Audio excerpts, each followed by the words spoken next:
তাইৰ নাম লুনা ভৰদ্বাজ। তাই ভণ্টি হয়, মোৰ মিছেছৰ ভণ্টি। মোৰ খালি মানে দুজনী ছোৱালী। তাই সৰু আছিল আৰু তাই গুৱাহাটীত আজি থকা মোটামুটি 6 বছৰ হ'ল। তাই ইয়ালৈ জে বি ল কলেজৰ পৰা পঢ়িছে।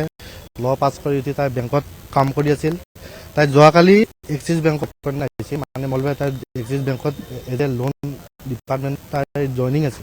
গধূলি মোৰ লগৰ এজনে ফোন মাৰিলে, এক্সিছ বেংকৰ, তেখেত মেনেজাৰ হয় ডাঙৰ বুলি। সি মোক ক'লে তোৰ ভণ্টি যে লুনা, তাই কিবা এটা হৈছে, তই ইমিডিয়েট ফোন মাৰচোন। জি এম চিত লৈ গৈছে বোলে। তই জি এম চিত আহিলোঁ।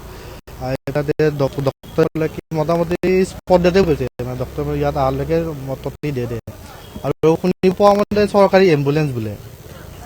এতিয়া হৈছে কি মামীৰ বাছ চৰকাৰী এম্বুলেঞ্চ, সিহঁতৰ মানে ক'ত কি দিছে ড্ৰাইভাৰ একো ঠিকনা নাই। মদ খাই ড্ৰিংকছ চলাইছে। এটলিষ্ট সেইখিনি অলপ চাব লাগে চৰকাৰে। অকল অভাৰব্ৰিজ বনালে বা উন্নয়নৰ সেই কথা নহয় ন। লাইচেঞ্চ কাক দিছে, কেনেকুৱা দিছে, সেইজন এলিজিবল এম্বুলেঞ্চ এখন পেচেণ্ট নিয়া এম্বুলেঞ্চ হয়। তেখেতে যদি পাব্লিককে যদি মাৰ্ডাৰ কৰে, এইটো ডাইৰেক্ট মাৰ্ডাৰ ন। এইটো এনেকুৱা নহয় ন, প্ৰিপেণ্ড আৰু শুনামতে দুজনক খুন্দাইছে। তেখেতক খুন্দাই তেখেতে পলাইছে। তেখেতে এম্বুলেঞ্চে যদি পলায়, বাকীবিলাকৰ চেফটি ক'ত থাকিব? এম্বুলেঞ্চত ৰোগী লৈ যায় মানুহক। 108 বা এম্বুলেঞ্চ কিয় মাতা হয়? পেচেণ্টক হস্পিটেল নিয়াৰ কাৰণে।